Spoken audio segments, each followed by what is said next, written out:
आपने अपना fitness goal वैसे कब सेट किए थे सब आपका? अच्छा, मुझे पता नहीं, मैंने तो कभी भी सेट नहीं किए, लेकिन मेरा वेट बढ़ना शुरू हुआ आफ्टर 45। उससे पहले तो मैं कुछ भी खाती थी, कभी परवाह ही नहीं की। ये मेनोपॉज में होता है ना। हाँ जी। हाँ। उसके बाद जब बढ़ना शुरू हुआ मैंने कहा ओहो, ये तो ये भी हो रहा है। और जब हाइट हो और आपका वेट बढ़े, और मेरा वेट आता था शोल्डर पर और ये पीछे गर्दन पर, और मैं कोई साड़ी बांधकर इतनी शर्मिंदा हुई फर्स्ट टाइम। मैंने साड़ी बांधी और मेरे ये जो इधर जो गोश्त था और ये जो ब्रॉड हो गए थे, मुझे इतना बुरा लगा, इतनी शर्म आई। मैंने कहा नहीं भाई, अब अपने पर काम करना है। तो मैंने अपनी डाइट कंट्रोल की। मैंने कोई बहुत उस तरह की ना एक्सरसाइजेस की, ना कोई रूटीन को अपने चेंज किया। मैंने अपनी डाइट बेहतर की और उसी से मैंने कंट्रोल रखा है आज तक। अब मैं करती हूँ एक्सरसाइज।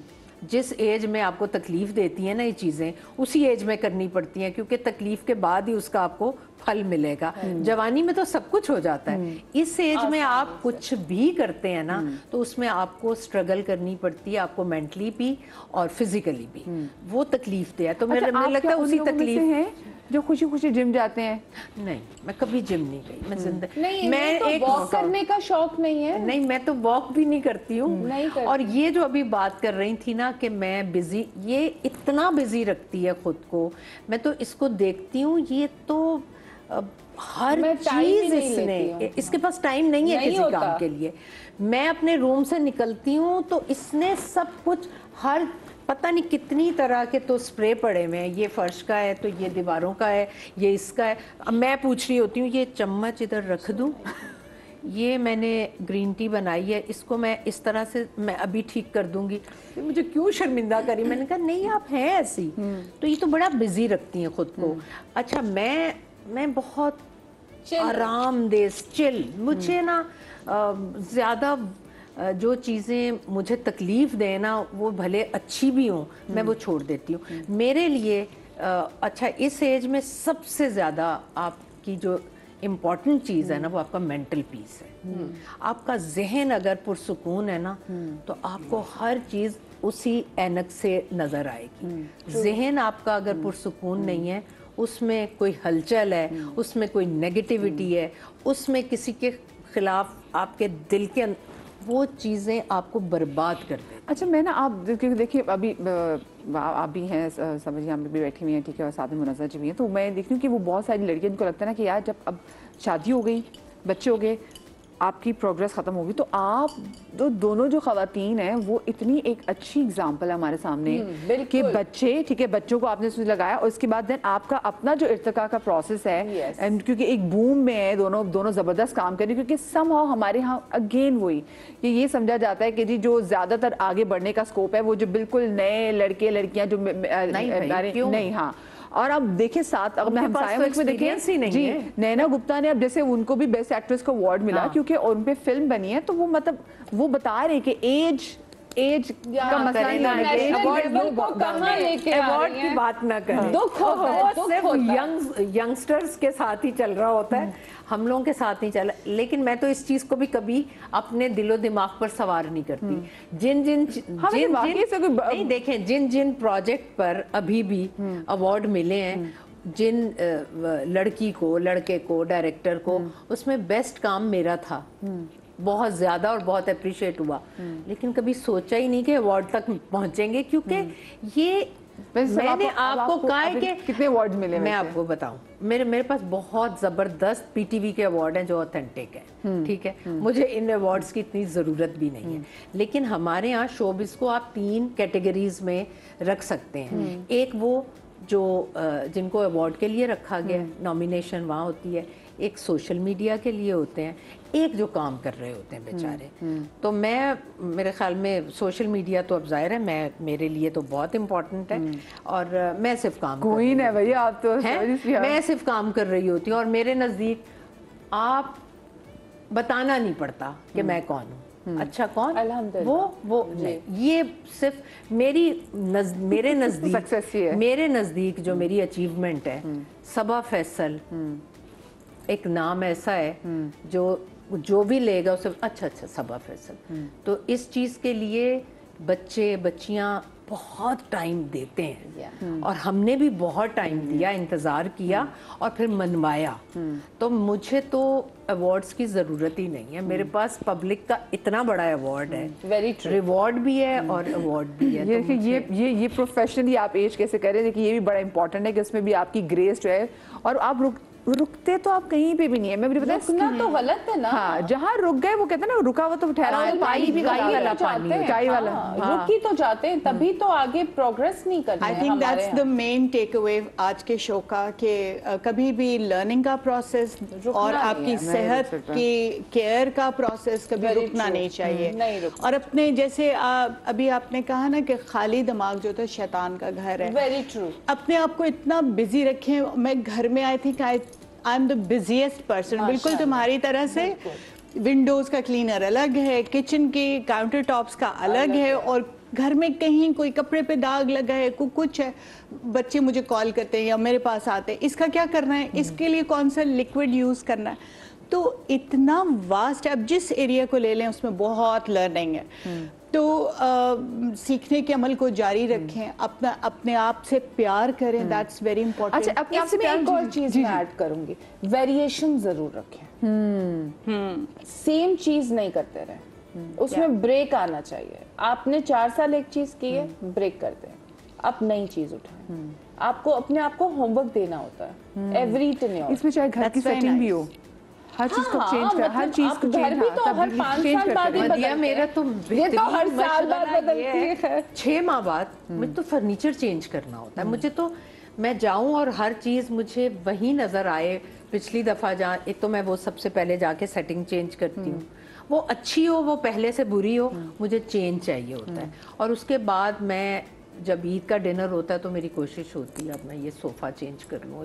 ये ज़रूरी नहीं है कि आप बहुत पैसे खर्च करें, आप उसको रीडू भी कर सकते हैं, आप कुछ भी कर सकते हैं। तो मुझे तो ज़िंदगी में चेंज इतना, मुझे लगता है उसके बगैर मैं सांस नहीं ले सकती। ट्रू। हर कैरेक्टर में भी मुझे लगता है कि आप एक ही तरह के कैरेक्टर नहीं कर सकते।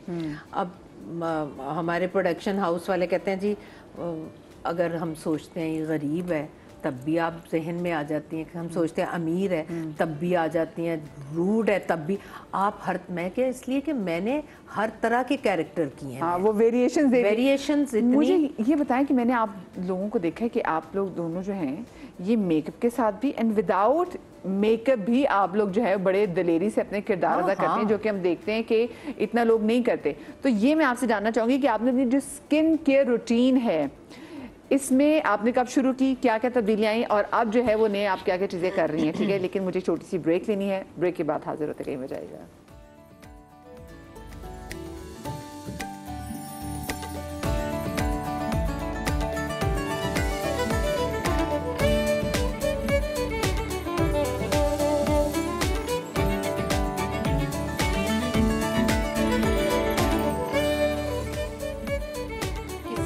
Welcome back after the break जनाब। आज का हमारा शो ये है कि आप किस तरीके से ग्रेसफुली, बिकॉज हर बंदे को एज करना है, ग्रेसफुली एज आप कैसे कर सकते हैं।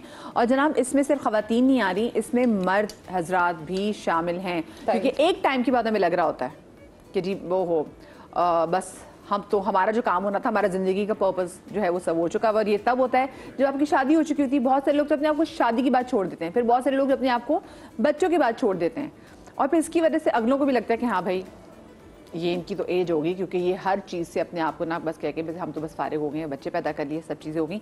स्किन केयर जो है ये बड़ी इंपॉर्टेंट है, क्योंकि आप लोग तो टेलीविजन पे आते हैं और लोग आप लोगों से सीखना चाहते हैं कि आप लोग कैसे ख्याल करते हैं। आपकी स्किन केयर रूटीन में क्या क्या चीज़ें आ गई हैं?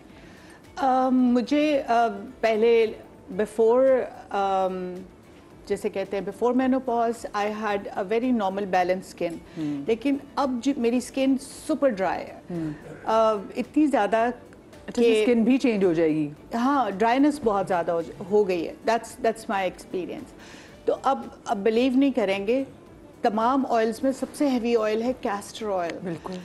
मैं रोज़ सुबह रोज़ वाटर स्प्रे करके तकरीबन 10 ड्रॉप्स फेस के डिफरेंट हिस्सों पे, 3 ड्रॉप्स इधर, 3 इधर, एंड ऑल 10 ड्रॉप्स लगा के देन आई मसाज नकल्स के साथ पूरा फेस मसाज करती हूँ। और वो ऑयल कहाँ जाता है इन हाफ एन आवर किसी को नहीं पता, लेकिन स्किन जो है वो रिंकल नहीं करती है उतनी बैडली। जो है उनको मैं सेलिब्रेट करती हूँ, लेकिन this is how I keep my skin naturally fine. और सनस्क्रीन ज़रूर लगाएं। वो जब मैं सुस्ती करती हूँ कभी, तो मेरी बेटी भी मेरे पीछे पड़ जाए, जोहा मुझे कही थी नहीं सनस्क्रीन कुछ नहीं करे, सनस्क्रीन लगा ले। बिकॉज जब हम ऑफ होते हैं घर में 100 काम, अच्छा आज मैंने ये करना है वो करना है, तो कभी कभार मैं भूल रही होती तो वो कहती सनस्क्रीन वो लगा लें ज़रूर।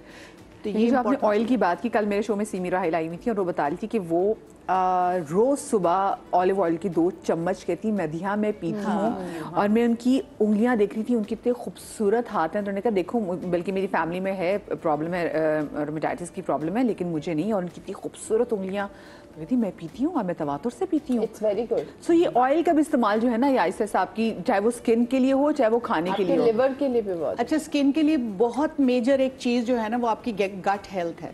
यस ये जो ऑयल सबसे अच्छा काम करते हैं वो ये कि आपकी गट हेल्थ अच्छी रखती है। आपको कॉन्स्टिपेशन किसी सूरत नहीं होना चाहिए। कॉन्स्टिपेशन से जो टॉक्सिन्स आपकी बॉडी में स्टोर होते हैं, आप कुछ कर लें स्किन का, वो नहीं बेहतर होने वाली अगर आपकी गट हेल्थ सही नहीं है। ज़िबा आपकी स्किन के रूटीन में क्या है? के लिए सबसे बेस्ट चीज 3 अंजीर खाएं रात में, डिनर के 2 घंटे बाद। नो कुछ भिगोए नहीं, डायरेक्ट उठाएं और 2 घंटे बाद। ये तो बहुत देसी खाते हाँ, हैं। तो देसी अगर आपने बहुत अंजीर खाई तो आपका गट कभी खराब नहीं होगा। अच्छा, तो स्किन के लिए आप क्या कर रही हैं? मैं यही खाती हूँ अंजीर। It's very healthy. गट अपना आपको बिल्कुल सही रखना बहुत जरूरी है। कॉन्स्टिपेशन बिल्कुल नहीं होना चाहिए।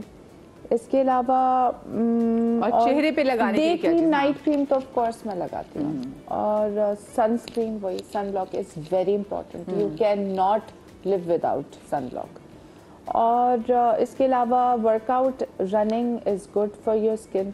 अच्छा, वैसे मैं आपको मजे की बात बताऊं, मैंने कुछ अर्से पहले डॉक्टर्स मेरे शो में आए थे, तो मैं इनसे पूछी थी ये सनस्क्रीन और ये सनब्लॉक में क्या फ़र्क है। तो उन्होंने कहा जो सनब्लॉक है वो आपने लगाया, ठीक है, तो उसके बाद वो जो है वो जो रेज कर लेते हैं, ठीक है। और जो सनस्क्रीन है, क्योंकि वो अंदर आपके एब्जॉर्ब होते हैं, फिर दूसरे आपके सिक्रेशंस के थ्रू निकलती है, तो उन्होंने कहा safer is to have a sunblock.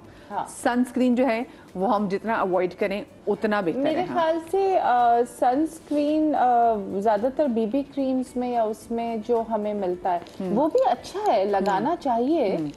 लेकिन हाँ, ऊपर कवरेज होनी चाहिए। अगर आप 100 SPF कर लेते हैं, जो कि मैं बहुत ज्यादा कैलकुलेट करके करती हूँ, तो वो बेस्ट है। एटलीस्ट 90 तो होना चाहिए, क्योंकि हमारी तो जो यहाँ पे धूप भी इतनी। आप सबा जी क्या करती हैं स्किन के रिजीम की अगर बात करूं? जैसे हम लोग हर रोज काम पर होते हैं, तो क्लेंजिंग मेरे नज़दीक बहुत इम्पोर्टेंट है। तो मैं क्लेंजिंग करती हूँ रात में, और वही नाइट क्रीम लगाती हूँ, और दिन में मॉइस्चराइज़र लगाती हूँ और सन ब्लॉक लगाती हूँ। और मैं कोई बहुत ज़्यादा अपनी स्किन की केयर नहीं करती। जैसे ही बता रही थी, मेनोपॉज के बाद इनकी ड्राई हो गई स्किन। नहीं, मैं जैसे पहले थी मेरी वैसी। अच्छा, आपकी चेंज नहीं हुई? हाँ, स्किन बिल्कुल वैसी रही। और बस बहुत ज़्यादा मैं स्किन केयर नहीं करती। अच्छा, मुझे बताएं कि जो एंटी एजिंग, जो अब हमारे पास इतने प्रोसीजर्स आ गए, आप ख़वातीन उसके कितने हक में, और ये बताएं कि उसके लिए अच्छी राइट एज क्या है? क्योंकि जो अब हम देखिए, किम कार्दाशियन, उनकी बहनों को हम देखते हैं, कायली वारा को, उन्होंने इतने पहले से प्रोसीजर शुरू कर दिए कि अब एज में जब उनकी एज थी ज़्यादा यंग लगने की, तो वो उसमें ज़्यादा एज के लगने लगे। तो what is the right age? अच्छी चीज़ है, लेकिन right age. Anti ageing use करने से आप बड़े तो नहीं लग